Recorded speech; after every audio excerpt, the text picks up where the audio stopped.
I'll give you everything you'll ever need, and I'll find a way to turn you into a monster. Me and you, we can rule the world. Ibiza opening party in another room on another sofa, and this time with the prof. It's Professor Green. How are you doing? I'm well, thank you. How are you doing? I'm good. What can I call you? What should I call you? Anything, as long as it's not too offensive. In fact, to be honest, I don't mind that either. You can call me It's Stephen, isn't it? It's Stephen. You've just come up to this room at the back, but did you have a chance to see the mayhem downstairs, and how are you feeling about it all? It looked pretty chaotic, but in the best of ways, so I'm looking forward to it. You know, the energy's good out there. And what can we expect from you down there tonight? A whole heap of energy. They seem energetic, so I'm going to give them a lot back. And I've got a new album coming out. Can you tell us a little bit about that? Because we've had loads of questions flooding in about it. Yeah, the new album drops in September. I'm kind of keeping everything close to me at the moment. I'm not really giving away too much, but it's definitely progression. You know, it's definitely a progression from the first record.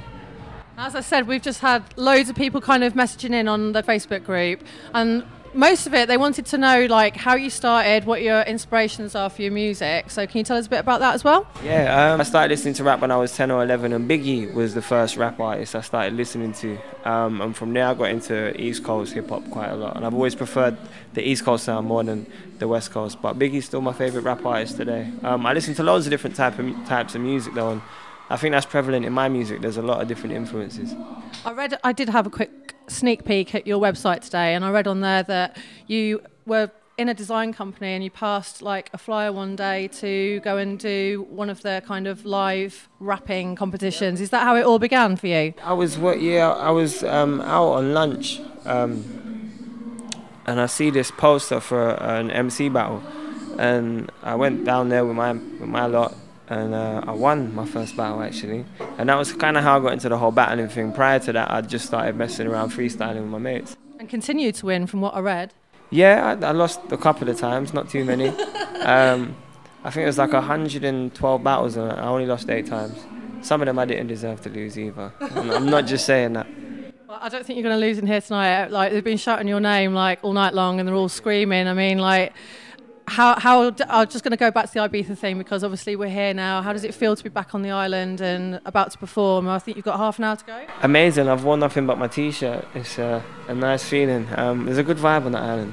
A lot of kids now look up to you. I mean, I did also read on your website, you know, that school wasn't your favourite thing, but look at you now. What would you say to anybody that's like thinking of like going down the same route as you? I mean, to avoid the first few roads. Yeah.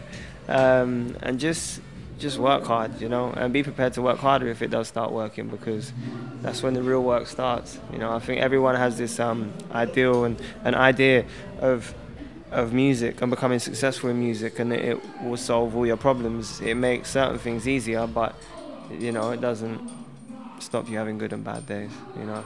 And one of the other questions that somebody asked as well, that everyone knows you've done quite a few collaborations. We know you toured with Lily Allen.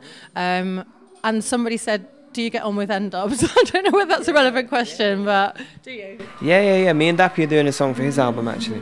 Excellent. There you go. So that answered the Facebook question there then. So have you got just one last message to all the people that have come down to see you tonight? Yeah, hey, you mad people. And I can say that because I looked out on the balcony on the way in and saw you all. Thank you for coming down. I hope you enjoy the show. And see you in a bit. I'll give you everything you'll ever need, and I'll find a way to turn you into a monster. Me and you, we can rule the world, 'cause no one's gonna fuck with me and my monster. Sorry, Pete.